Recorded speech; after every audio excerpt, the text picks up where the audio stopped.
네, 안녕하십니까 여러분. 콘택트 렌즈 실습 기초 담당 교수 김영수입니다. 지금부터 콘택트 렌즈 실습 기초 5주차 1차 시수업 내용을 진행할 텐데요. 이번 시간에 여러분들께서 학습할 내용은 눈의 해부학적인 측정 요소를 정확하게 측정해서 소프트 콘택트 렌즈 베이스 커브 결정에 어떻게 적용할 수 있는지에 대한 내용을 알아보도록 하겠습니다. 이번 시간에 여러분들께서 학습할 내용을 조금 더 정확하게 자세하게 살펴보면 눈의 해부학적인 요소는 어떤 것들이 있고 또 어떠한 방법으로 측정할 수 있는지에 대해서 학습해 보도록 하겠습니다. 두 번째로 가시용체 직경을 어떻게 측정할 수 있고 또 이런 가시용체 직경을 측정된 결과를 이용해서 어떻게 소프트 콘택트 렌즈의 베이스 커브를 결정하는지에 대한 내용을 살펴보도록 하겠습니다. 여러분들은 이러한 내용을 통해서 눈의 해부학적인 측정 요소들을 통해서 소프트 콘택트 렌즈의 피팅에 적용할 수 있는 방법을 알 수 있고 또한 임상에 나아갔을 때 최초의 시험 렌즈의 베이스 커브를 결정하기 위해서 가시용체 직경 측정 결과를 정확하게 적용할 수 있는 안경사로서의 역량을 기를 수 있습니다. 이번 시간에 학습할 내용을 본격적으로 살펴보면 눈의 해부학적인 측정 요소에 대해서 알아볼 거고요. 자, 첫 번째 내용을 한번 살펴보도록 하겠습니다. 우선 서론입니다. 그래서 여러분들이 이러한 내용, 그러니까 눈의 해부학적인 구성 요소들을 왜 측정해야 되는지에 대한 내용이 자세히 설명되어 있는데요. 콘택트 렌즈를 피팅할 때 눈의 해부학적인 요소들은 정말 중요하게 작용합니다. 기본적으로 살펴보면 가시홍체 직경, 즉 각막의 직경을 측정하는 것은 전체 소프트 콘택트 렌즈에 처방할 직경을 결정하기 위해서 아주 중요한 요소들로 작용하게 되고, 그래서 이 가시홍체 직경의 측정은 과거에도 아주 중요하게 간주되어 왔지만 현대에 와서는 더욱더 정확하게 측정하고 이런 가시홍체 직경의 측정 결과를 어떻게 적용하는지에 따라서 소프트 콘택트 렌즈의 최초의 시험 착용 렌즈를 빠르게 결정해서 아주 빠르고 정확하게 소프트 콘택트 렌즈의 최종 베이스 커브를 결정할 수 있게 됩니다. 자, 두 번째 내용을 살펴보면 안검 열의 폭도 측정하게 되는데요. 안검 열의 폭은 뭐 대단한 거는 아닙니다. 그러니까 윗눈꺼풀과 아랫눈꺼풀 사이의 수직 길이를 측정하게 되는데요. 일반적으로 이 안검 열의 폭은 안경자나 이런 자를 이용해서 측정하게 됩니다. 그래서 정상적인 수치보다 더 폭이 넓은지 좁은지를 가지고 소프트 콘택트 렌즈의 그 전체 직경을 결정할 때 사용하게 되죠. 이렇게 자를 이용해서 수직 방향 또 수평 방향의 요 눈꺼풀 안검열의 폭, 수직폭, 수평폭을 모두 다 측정하게 됩니다. 추후에 이와 관련된 자세한 내용을 살펴볼 테니까요. 오늘은 대략적으로 어떻게 측정하는지에 대한 내용만 살펴보고요. 나중에 이러한 정상적인 수치보다 더 안검열의 폭이 크거나 작은 사람들은 어떻게 소프트 콘택트 렌즈나 하드 콘택트 렌즈의 피팅에 적용해야 되는지는 추후 살펴보도록 하겠습니다.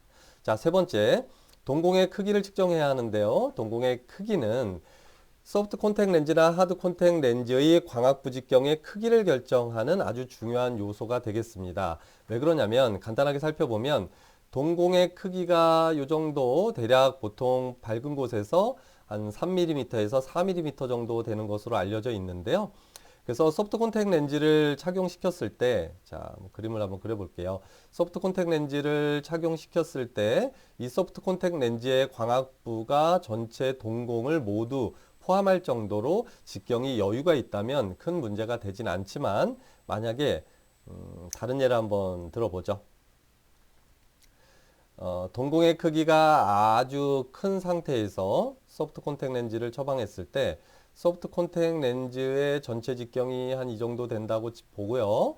그 다음에 중간 부분에 도수가 들어가 있는 광학부 직경이 동공의 크기보다 상대적으로 작은 광학부 직경을 가지고 있다라고 가정을 하게 되면 눈으로 들어오는 빛은 모두 다 이 동공을 통해서 입사하게 되는데 광학부를 통해서 들어온 이 빛은 망막에 정확하게 결상이 되겠지만 이 광학부가 아닌 곳으로 입사하는 빛들은 망막이 아닌 곳, 또 망막의 앞이나 뒤쪽으로 비정상적으로 결상되게 됩니다. 따라서 동공의 중앙, 즉 콘택트 렌즈의 광학부를 통해서 들어온 빛과 광학부가 아닌 주변부를 통해서 들어오는 빛이 동시에 망막 안쪽에 결상이 되기 때문에 상당히 많은 눈부심을 초래할 수가 있습니다.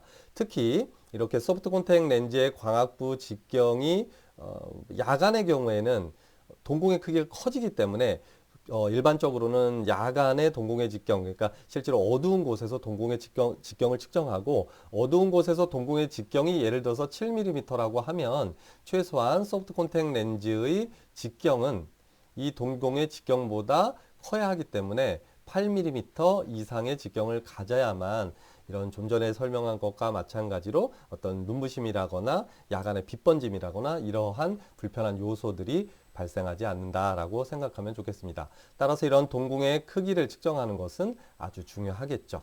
자, 네 번째를 살펴보게 되면 각막의 곡률입니다. 이것은 가시홍채 직경과 더불어서 가장 중요한 요소 중에 하나라고 볼 수 있는데요. 그 가장 중요한 요소 중에 하나는 베이스 커브를 결정하기 위한 아주 핵심적인 요소라고 생각하면 좋겠습니다. 베이스 커브라는 것은 소프트 콘택 렌즈의 이 뒷면에 휘어진 정도, 뒷면이 얼마나 휘어져 있는지를 나타내는 겁니다. 그래서 이 소프트 콘택 렌즈의 뒷면에 휘어진 정도와 또 그림을 조금 색깔을 바꿔볼게요. 각막 전면이 휘어진 정도가 정확하게 일치해서 착용된다면 이 소프트 콘택 렌즈는 피팅 상태에서도 또 광학적인 성능에서도 아주 정확하게 이 사람에게 맞겠지만 만약에 소프트 콘택 렌즈의 베이스 커브가 각막의 곡률과 정확하게 맞지 않는다고 하면 다양한 문제점들이 나타나게 됩니다. 그 내용은 뒤에서 차츰 설명하기로 하고 기본적으로 각막의 곡률에 맞는 소프트 콘택트 렌즈의 후면의 베이스 커브를 정확하게 선택해 주어야 하고 이때 가시홍채 직경과 각막의 곡률 반경이 아주 중요한 요소로 작용한다라고 생각하면 좋을 것 같습니다. 기본적으로 각막의 곡률, 즉 각막이 휘어진 정도의 소프트 콘택트 렌즈 후면의 베이스 커브, 즉 소프트 콘택트 렌즈 후면의 휘어진 정도를 동일하게 맞출 수만 있다면 기본적으로 피팅 상태는 아주 우수하게 나타날 것입니다. 또한 이러한 곡률, 각막의 곡률과 소프트 콘택 렌즈의 베이스 커브를 정확하게 일치시키는 것과 더불어서 각막의 전체 직경과 소프트 콘택트 렌즈의 직경이 두 개죠. 각막의 직경과 소프트 콘택 렌즈의 직경이 일치해야 합니다.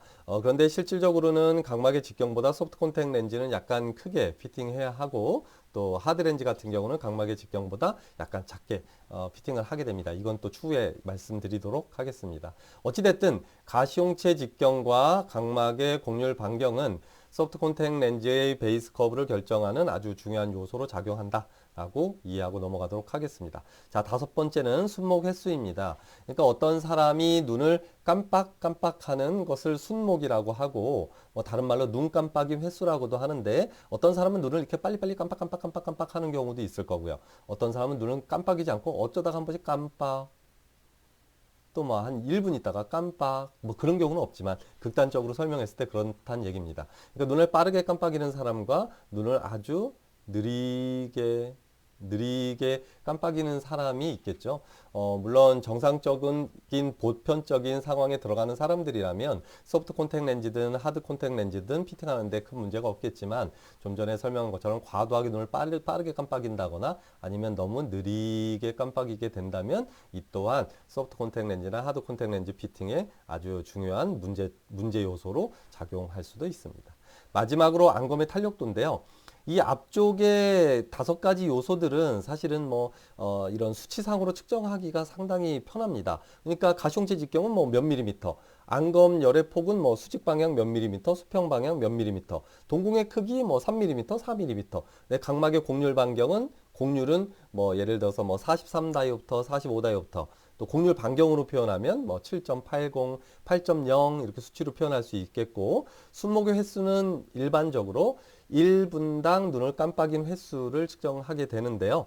보편적으로 15회 정도 깜빡이는 것으로 알려져 있습니다. 그런데 만약에 이보다 더 적거나 또는 이보다 과도하다면 문제점을 나타낸다라고 좀 전에 설명했죠. 이렇듯 앞쪽에 설명한 5가지 요소들은 어떠한 수치적으로 정확하게 평가를 할 수 있지만 안검, 즉 눈꺼풀의 탄력도는 상당히 주관적인 거예요. 그래서 이렇게 윗 눈꺼풀을 만져보아서 이 눈꺼풀의 탄력도가 아주 강한지 또는 약한지에 따라서 소프트 콘택트 렌즈나 하드 콘택트 렌즈의 피팅에 아주 많은 영향을 줄 수 있겠죠. 간단하게 설명드리면 이 윗눈꺼풀의 탄력도가 아주 강하다면 이 눈꺼풀이 착용한 렌즈를 밀어내거나 아니면 위쪽으로 잡아당길 가능성이 상당히 많습니다. 또한 위에 눈꺼풀의 탄력도가 아주 약하다면 어느 정도는 윗눈꺼풀에 렌즈가 살짝 고정이 되어야 하는데 고정되지 못하고 렌즈가 스르륵 하고 밑으로 내려오는, 그러니까 아래쪽으로 하방 이탈이 되는 그런 문제점들도 나타날 수 있겠죠. 그런데 이 6번째 요소인 이런 안검의 탄력도라는 건 상당히 주관적이고 안경사의 풍부한 경험에 의해서 결정되는 거기 때문에 아마도 여러분들이 윗눈꺼풀을 만져보아서 뭐 탄력도가 강하다 또는 뭐 탄력도가 약하다라는 걸 평가하기는 좀 어렵겠지만 나중에 여러분들이 충분한 임상 경험이 축적된다면 이러한 안검의 탄력도를 이용해서도 이런 소프트 콘택트 렌즈를 피팅에 정확하게 적용할 수 있을 겁니다. 자, 이번 시간에 학습할 실습 목표를 살펴보면 가시홍채 직경, 안검열의 크기, 일반 조명과 어두운 조명에서의 동공 크기를 정확하고 올바르게 측정할 수 있어야 하고, 콘택트 렌즈 피팅에서 이런 눈의 해박적인 측정을 왜 해야 하고 어떻게 적용해야 하고 이러한 것들이 왜 중요한지 이런 관점에서 지금부터 내가 설명드리는 내용들을 이해해 주었으면 좋겠습니다. 자, 일단 준비물이 필요할 텐데요. 여러분들 지난 시간에 뭐 간략하게 해보긴 했지만 일단 펜라이트가 필요합니다. 그래서 펜라이트 같은 경우는 뭐 동공의 크기를 크게 또 작게, 밝은 곳, 어두운 곳 뭐 이런 것들을 확인하기도 하지만 눈에 그런 어떤 어두운 곳이라거나 빛이 제대로 없는 경우에는 이런 가시홍채 직경이라거나 이런 걸 측정할 때 정확하게 측정하기가 어렵기 때문에 펜라이트를 비춰가면서 확인하는 그런 뭐 용도 등으로 사용됩니다. PD자 같은 경우는 각막의 직경을 대변하는 가시홍채 직경, 동공의 크기, 또 안검열의 폭 이런 것들을 측정할 때 사용한다고 보면 되겠습니다. 자, 버튼 램프 같은 경우는 뭐 쉽게 얘기하면 어떤 조명인데요. 이렇게 크게 자꾸 볼 수 있는 확대경이 달린 조명을 얘기합니다. 이것도 있으면 좋은데요. 이건 실습할 때 내가 말씀드리도록 할 거고요. 그 다음에 각막 곡률계는 여러분들 지난 시간에 평가도 해봤겠지만 기본적으로 각막의 곡률을 측정해서 소프트 콘택트 렌즈 베이스 커브를 결정하기 위해서 아주 중요한 장비가 되겠죠. 따라서 각막 곡률계도 필요하고요. 또한 이번 시간부터는 자동 굴절력계 ARK를 이용해서 각막 곡률 반경뿐만이 아니라 동공 크기 또 가시홍채 직경을 어떻게 측정하는지에 대해서도 설명할 거기 때문에 이 자동 굴절력계도 필요하겠죠. 자, 실습 과정을 한번 살펴보도록 하겠습니다. 첫 번째, 가시홍채 직경을 측정하는 방법에 대해서 간략하게 한번 알아볼 텐데요. 가시홍채 직경은 사실 임상에서 아주 중요하게 소프트 콘택트 렌즈나 하드 콘택트 렌즈 피팅할 때 중요하게 작용하게 되는데요. 실제적으로는 이런 가시홍채 직경을 측정하는 것이 아니라 실제 각막의 크기를 측정해야 하지만 각막은 투명하기 때문에 그 경계가 불분명해서 각막의 크기가 얼마 정도 되는지를 사실 측정하기는 어렵습니다. 그래서 여러분들 내 눈을 이렇게 보게 되면 실제로 이렇게 갈색 홍채 부분이 보이죠. 그래서 홍채의 코 쪽부터 귀 쪽까지의 길이를 측정해서 측정하는 것을 가시홍채 직경의 크기를 측정한다라고 이야기합니다. 실질적으로 가시홍채 직경보다 각막은 약간 더 큰 것으로 알려져 있지만 좀 전에도 설명한 것처럼 각막의 직경을 정확하게 측정하기는 어렵습니다. 물론 요즘에 나오는 장비 중에서 각막 지형도 검사라거나 자동 굴절력계에서도 일부 장비들은 각막의 직경을 측정할 수 있는 그런 기능이 포함되어 있기는 하지만 일단 실습 목적상 여러분들은 안경자를 이용해서 일단 측정하는 방법을 살펴보고 조금 더 정밀한 측정을 하기 위해서 자동 굴절력계를 이용해서 어떻게 가시홍채 직경을 측정하는지에 대한 내용을 한번 살펴보도록 하겠습니다. 일단 실습 목적상 PD자를 이용하게 되고요. 자, PD자를 눈 쪽으로 기울여서 코 쪽에서 귀 쪽까지의 각막의 수평 눈금을 그냥 읽어주면 됩니다. 좀 이따가 그 그림을 통해서 한번 살펴볼 거고요. 자, 1번과 2번의 과정을 3회 반복해서 기록하면 되겠습니다. 그래서 첫 번째 측정에서 예를 들어서 가시홍채 직경이 11.8, 뭐 11.6 또는 뭐 11.9 이렇게 측정됐다면 이 세 개의 측정된 결과의 평균치를 기록해 주면 되겠습니다. 여러분들이 이 안경 자를 이용하게 되면 사실은 눈금이 1mm 단위로 되어 있기 때문에 이렇게 뭐 11.8mm, 11.6mm, 9mm 이렇게 측정을 할 수 없는 게 일반적이고요. 대체적으로 예를 들면 뭐 11, 12mm 뭐 이렇게 측정될 수 있을 거고요. 그 눈금의 중간 정도에 위치한다고 하면 11.5mm 뭐 이런 정도 한 세 가지 스텝으로 측정을 할 수 있을 겁니다. 뭐 그래서 아무래도 이 안경자를 이용해서 측정하는 이 가시용체 직경의 측정 방법은 사실은 그렇게 정확하지는 않다고 보면 됩니다. 마지막으로 가시홍채 직경을 측정할 때 좀 이따 그림을 통해서 보여주겠지만 홍채의 요 가로 방향의 직경을 측정하고 사실 세로 방향의 직경을 측정하지는 않습니다. 그래서 여기도 보면 Horizontal Visible Iris Diameter 이걸 줄여서 HVID라고 하는 것을 가시홍채 직경이라고 하는 거고요. 더 정확하게 얘기하면 수평 방향의 가시는 그러니까 여러분들이 볼 수 있는 걸 얘기하는 거거든요. 홍채에 보여지는 부분에 가로 방향의 직경을 측정하는 것이 바로 수평 방향 가시홍채 직경이 되겠습니다. 이것은 해부학적인 구조상 각막이 가로 방향이 세로 방향보다 약간 긴 타원형을 띠고 있기 때문에 수직 방향의 가시홍채 직경을 측정해서 만약에 그 수치를 이용해서 소프트 콘택 렌즈의 직경을 선택한다고 하면 이쪽 귀 쪽 부분을 충분히 덮지 못하는 문제점이 발생하겠죠. 따라서 세로보다 좀 더 긴 가로 방향의 가시홍채 직경을 측정한다고 하면 가로 방향뿐만이 아니라 위쪽 아래쪽의 세로 방향까지 모든 각막을 충분히 덮어줄 수 있는 소프트 콘택 렌즈의 직경을 알 수가 있겠죠. 자, 가시홍채 직경을 측정하는 방법에 대해서 좀 전에 설명한 것처럼 여러분들 안경 자를 이용해서 이렇게 수평 방향의 가시홍채 직경, 그러니까 보여지는 홍채에서 코 쪽에서 귀 쪽까지의 이 홍채 직경을 측정하면 되겠습니다. 왼쪽도 마찬가지로 코 쪽에서 귀 쪽까지의 가시홍채 직경을 측정해 주면 되겠습니다.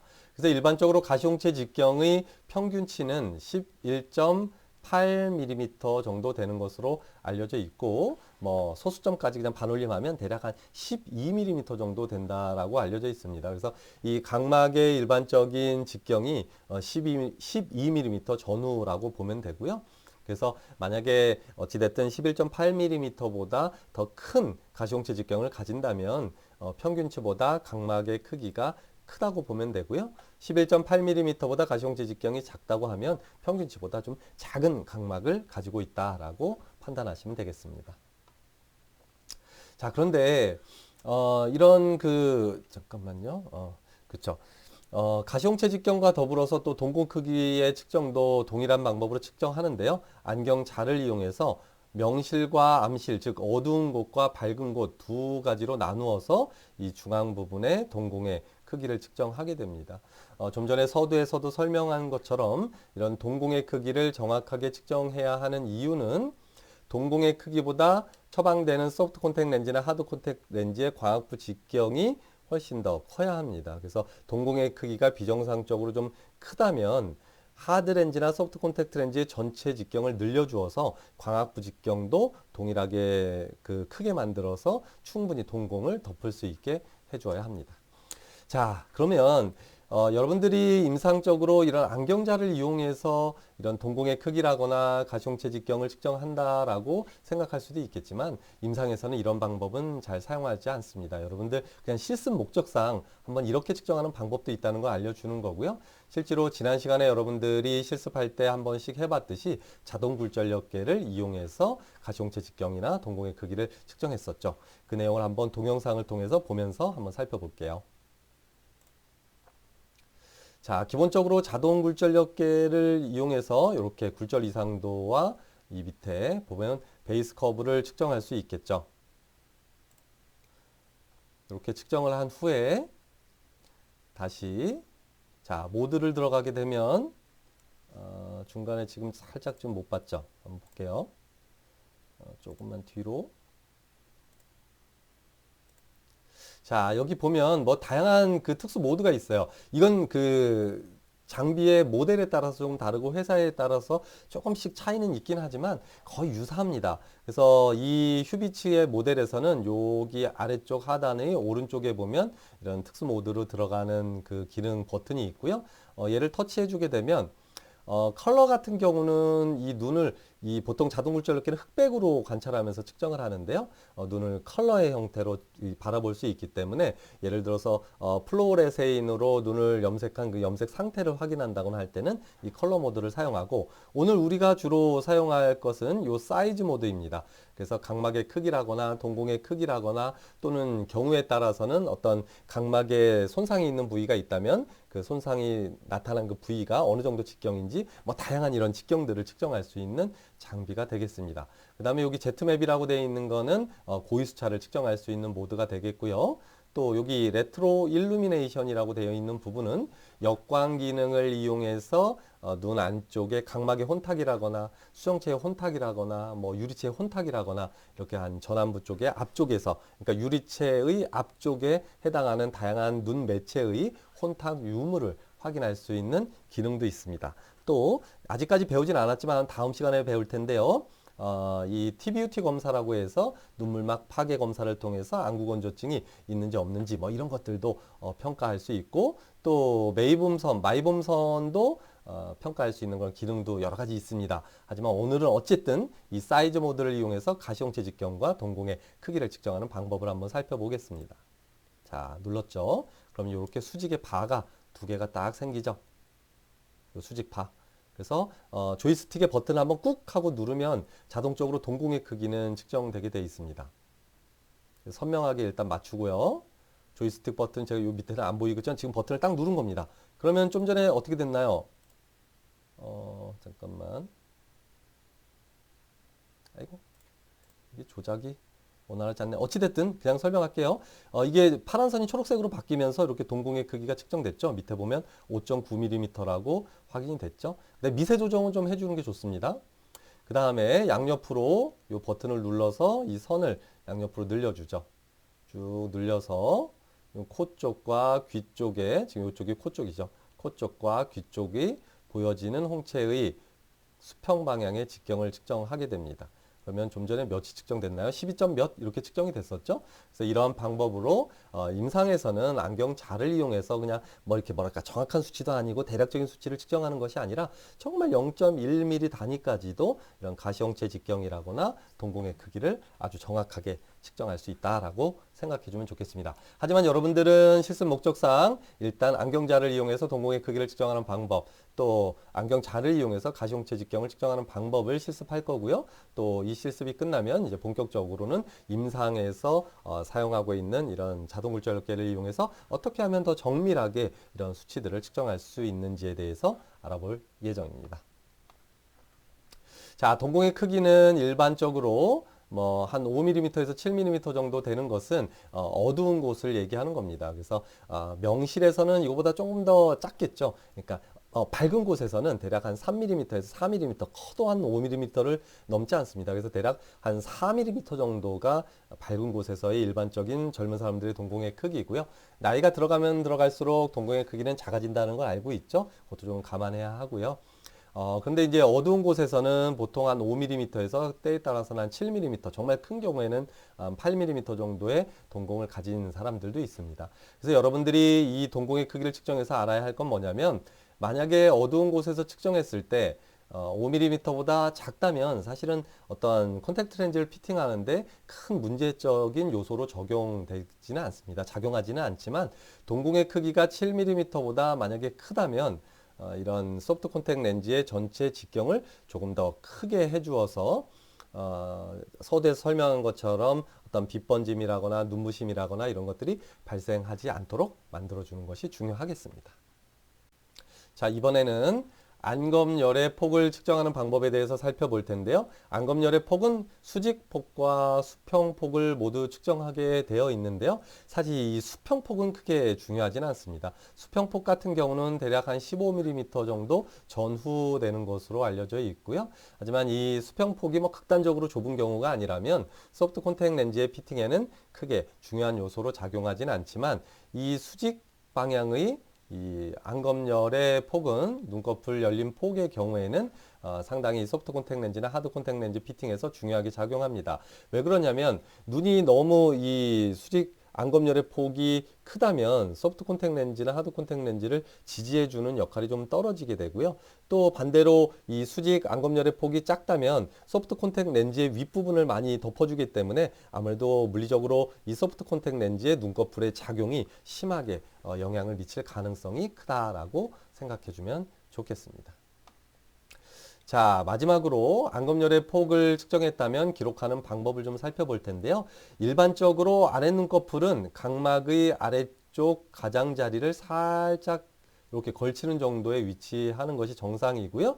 윗눈꺼풀은 각막의 위쪽에 대략적으로 1mm 정도를 덮고 있는 것이 일반적입니다. 그래서 기록할 때는 이렇게 홍채를 그리고요. 동공도 그리고요. 아랫눈꺼풀, 그 다음에 윗눈꺼풀의 모양을 이렇게 그려주고요. 여기부터의 간격이 위에서 이렇게 밑으로 내려왔으니까 예를 들어서 2mm 정도 내려왔다면 마이너스 2라고 해주고요. 여기 아래쪽은 지금 아래쪽 각막 가장자리 겹쳤으니까 0 이렇게 해주네요. 그래서 내려오는 건 마이너스, 올라가는 건 플러스로 표기해주면 되겠습니다. 극단적인 것만 하나 살펴볼게요. 맨 오른쪽 하단에 보게 되면 윗눈꺼풀이 상당히 많이 각막을 덮고 있죠. 거의 동공의 끝부분까지 덮고 있죠. 그래서 여기까지의 길이를 측정해서 3mm 정도 각막의 위쪽부터 아래쪽으로 내려와 있다면 마이너스 3. 또 아랫눈꺼풀도 아래의 각막 가장자리보다 위쪽으로 2mm 정도 올라갔다면 플러스 2 이런 방식으로 표시를 해주면 되겠습니다. 네, 이번 시간에는 눈의 해부학적인 측정과 가시홍채 직경을 측정하는 방법에 대해서 알아보았고요. 다음 시간에는 눈의 해부학적인 측정 요소와 더불어서 가시홍채 직경을 어떻게 적용하는지에 대한 내용을 한번 살펴보도록 하겠습니다.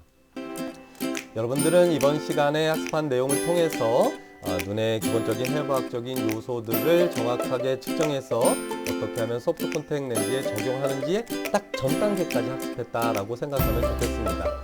다음 시간 또 그 다음 시간에 걸쳐서 이러한 요소들을 어떻게 정확하게 소프트 콘택 렌즈나 하드 콘택 렌즈의 피팅에 적용하는지에 대한 내용을 쭉 살펴보도록 하겠습니다. 이것으로 콘택트 렌즈 실습 기초 5주차 1차 수업을 모두 마무리 짓도록 하겠습니다. 안녕.